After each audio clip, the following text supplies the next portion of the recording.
There's something I only properly understood recently, and it explains a lot of my life over the last 20 years or so. So, when my dad died, I didn't really process it. Not because I didn't care, but because I didn't get the chance to. He died on a Friday afternoon, and I was informed early that evening. And then by Sunday morning, I was already back at work again because there was no life insurance or any kind of financial safety net. So we just carried on. And less than 48 hours later, it was business as usual. And at the time, I thought that meant that I was being strong. But what I was actually doing was postponing grief indefinitely. I didn't talk about it, I didn't slow down, I just buried it and kept moving. And the truth is, grief doesn't disappear when you ignore it. Instead, it changes form and becomes anger, tension, or even hyperreactivity.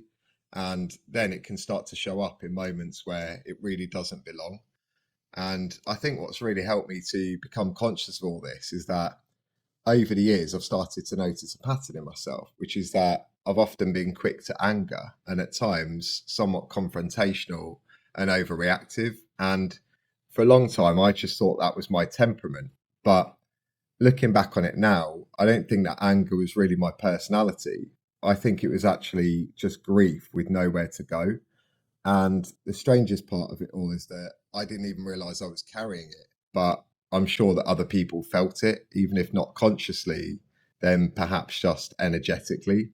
Because there have been moments in my life, particularly through my DJ career, where certain situations escalated faster than they needed to. And even though most of the time I wasn't technically in the wrong, on certain occasions, I still could have handled things differently, calmer, wiser, and less impulsively. However, instead of that, I sometimes met pressure with pressure and injustice with rage instead of restraint. And all of that cost me in different ways at different times. So eventually I had to ask myself, why do I keep reacting like this? And why can't I better regulate my emotions in certain situations? And that's when the penny started to drop. When my dad died, I became the man of the family, even though I was only 20 years old at the time. So I felt I had to stay strong for my mum and everyone else.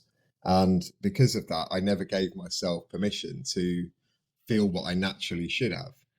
And then in late 2022, when my mum passed away, it forced me to slow down in a way that I never had before. And for the first time, I allowed myself to actually feel what I'd buried for decades, not just losing her, but also losing him. And that's when it hit me. I'd never grieved my dad. I just survived him dying. And there's a huge difference because surviving isn't processing, it's postponing.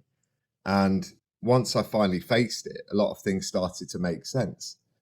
That anger wasn't who I was, it was just something unresolved, trying to be acknowledged.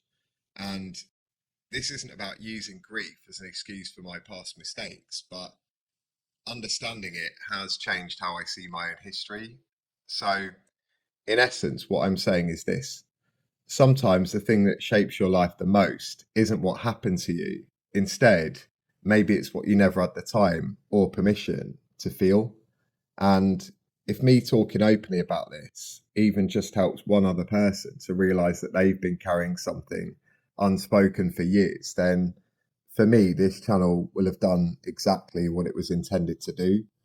So if any of this resonated with you, please feel free to share your story in the comments. I'm Andy Gates, and this is Between Worlds. Thank you for watching, and I'll see you in the next one.